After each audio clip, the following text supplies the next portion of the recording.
వి gold trusted gold buyers తాకట్టులో ఉన్న బంగారాన్ని విడిపించి ఈ రోజు ఉన్న మార్కెట్ ధరకే కొనబడును. మరిన్ని వివరాలకు సంప్రదించండి 7771077720. నిన్న జమ్మూ కాశ్మీర్ పహల్గామ్లో జరిగినటువంటి ఉగ్ర దాడికి నిరసన కూడా అటు బీజేపీ ఈరోజు క్యాండిల్ రైల్ చేపట్టింది.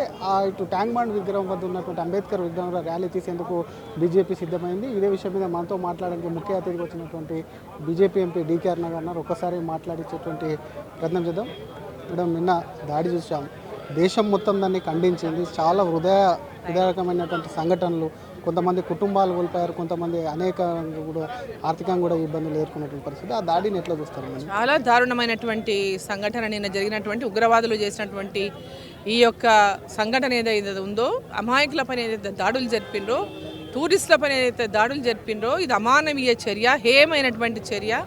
వాళ్ళు చేసినటువంటి ఘటన అంటే నిరాయుధులైనటువంటి వాళ్ళ మీద వాళ్ళు పోయి కాల్పులు జరపడం అంటే పిరికి సన్యాసులు. ఆ సన్యాసులు పిరికి పందలు. ఎదుటి వాళ్ళు ఆయుధాలు లేని వాళ్ళపైన పోయి వాడు ఏం యుద్ధం చేస్తాడు? వాడు పిరికి పందలు. కాబట్టి దొంగ చాటున వచ్చి అమాయకుల మీద కాల్పులు జరపడం అంటే అది హేయమైన చర్య. వారు ఎట్టి పరిస్థితుల్లో కూడా వాళ్ళు మూల్యం చెల్లించుకోక తప్పదు. పాకిస్తాన్ ఈ దాడి వెనుక ఉన్నది. ఈ దాడి వెనుక ఉన్న వాళ్ళందరినీ కూడా ఈరోజు కేంద్ర ప్రభుత్వం వదిలిపెట్టే ప్రశ్న లేదు. నరేంద్ర మోదీ గారి ప్రభుత్వం ఈ దేశ భద్రత కోసం, దేశ ప్రజల యొక్క రక్షణ కోసం కట్టుబడి ఉన్నది. ఎవరైనా సరే దీని వెనుక ఉన్నటువంటి వాళ్ళు ఎంతటి వాళ్ళైనా సరే వదిలేటటువంటి పరిస్థితి ఉండదు. ఆ యొక్క మూల్యం ఆ పాకిస్తాన్ దేశం చెల్లించుకోవాల్సినటువంటి పరిస్థితి ఉంటుంది భవిష్యత్తులో. ఎనీ టైం వాళ్ళు చూడబోతారు భవిష్యత్తులో. అదే కాకుండా వాళ్ళు అక్కడ ఏదైతే సంఘటన జరిగిన సంఘటన చూస్తే ఏరి చంపిను. వాళ్ళు హిందువులా అంటే నువ్వు హిందువా కాదా అని, హిందువు అయితేనే చంపాలన్నటువంటి ఒక దీక్షతో వచ్చినట్టు కనపడుతుంది. వాళ్ళని హిందువులని అడిగి వాళ్ళను ఐడి కార్డు చూసుకొని వాళ్ళ పైన మళ్ళీ కలమా చదవమని అడగడం. కలమా చదవమని అడగడం అంటే ఒక హిందువుకు కలమా గురించి ఏం తెలుస్తుంది? కలమా చదవమని అడగడం ఎంత మత ఛాందసం, ఎంత మతోద్వేషాలతో ఉన్నారో దానివల్లనే స్పష్టమవుతా ఉంది. అంటే హిందువులలో అందులో పురుషులందరినీ కాల్చి చంపడం అంటే వాళ్ళు ఎంత విద్వేషంతో ఉన్నారో భారతదేశం పట్ల, హిందువుల పట్ల అనేటటువంటిది ఆ ఘటన చాలా స్పష్టంగా చెప్తా ఉంది. కాబట్టి ఇక్కడ హిందువులందరూ కూడా ధైర్యంగా ఇటువంటి సంఘటనలే కాదు, ఇటువంటి ఉగ్రవాదాన్ని ఎదుర్కోవడానికి ఏకంగా కావాల్సినటువంటి అవసరం ఉంది. ఇటువంటి ఉగ్రవాదుల యొక్క దేశాలను ఏదైతే ఉందో దేశం కూడా మనం అందరం కలిసి కట్టుబడిగా పూర్తిగా ఈ దేశానికి వెన్నెముకగా అందరం నిలబడాల్సినటువంటి సమయం ఈరోజు దేశంలో కనపడతా ఉంది. కానీ పాకిస్తాన్ విదేశాంగ మంత్రి మాకు ఈ దాడితో ఎటువంటి సంబంధం లేదని చెప్తున్నాడు. కానీ మొన్న వాళ్ళ జనరల్ చేసినటువంటి వ్యాఖ్యలు దీంతో మాత్రం ఖచ్చితంగా కూడా వాళ్ళే చేశారన్న అనుమానాలనే మన దేశం చాలా స్పష్టంగా కనపడతా ఉంది. మొన్న వాళ్ళ జనరల్ మాట్లాడిన వీడియోస్ అని మనం చూస్తున్నాం. దీని వెనక వాళ్ళ కుట్ర ఉందనే చాలా స్పష్టంగా కనపడతా ఉంది.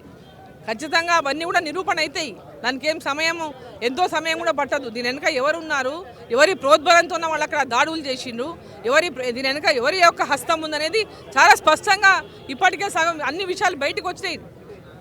కాబట్టి వారందరూ కూడా ఎవరెవరైతే దీని వెనక ఉన్నారో, అంటే ఎవరు దీని వెనక ఉండి ప్రోత్సహిస్తున్నారో, పాకిస్తానీ దేశం పెద్దలు కానివ్వండి, దాని వెనక ఉన్నటువంటి ఇంకా ఎవరైతే ఉగ్రవాదులు కానివ్వండి, ఎవరెవరు దీని వెనక ఉన్నా ఖచ్చితంగా వాళ్ళందరూ మూల్యం చెల్లించుకోక తప్పదు. భారతదేశం యొక్కలో అశాంతిని నెలకొల్పుతామని వాళ్ళు భుజాలు కొట్టుకుంటే ఇలా చూసుకుంటూ భారతదేశం కేంద్ర ప్రభుత్వం, నరేంద్ర మోదీ గారి ప్రభుత్వం ఊకుండే ప్రశ్నే లేదు. కానీ ఉదయం మాట్లాడుతూ ఎంపీ అసదుద్దీన్ ఇదంతా ఫెయిల్యూర్, సెక్యూరిటీ ఫెయిల్యూర్, అసలు మోడీ ప్రభుత్వం ఏం చేస్తుందని చెప్పి సూటిగా ప్రశ్నించారు. ఇప్పుడు వాళ్ళ ప్రతిపక్షం కదా, ఆయన సమర్థించడానికి ఏది లేదు కాబట్టి ఇది మాట్లాడతాడు. అక్కడ అహర్నిశలు పగలు రాత్రి ఈరోజు ఈ దేశాన్ని కాపాడుతూ ఉన్నారు ఆర్మీ. ఈ దేశానికి బార్డర్స్లో పగలు రాత్రులు కాపాడుతూ ఉన్నారు.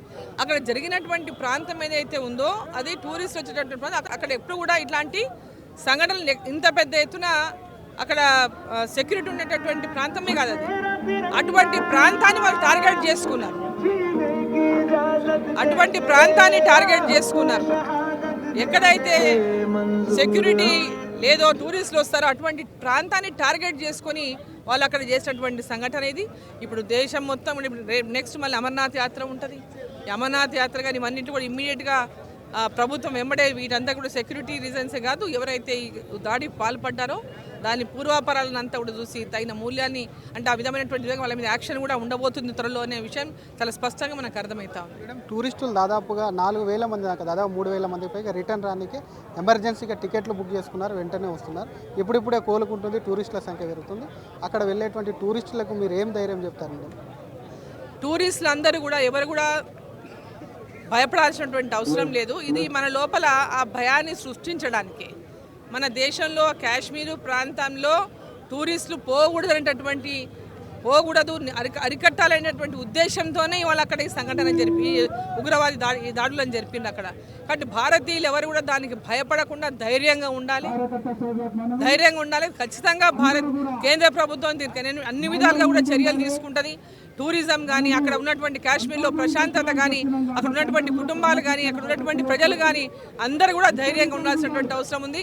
భారతదేశానికి, మన కేంద్ర ప్రభుత్వానికి నరేంద్ర మోదీ గారు ప్రధానమంత్రిగా ఉన్నంత కాలం ఎవరు కూడా భయపడాల్సినటువంటి అవసరం లేదు.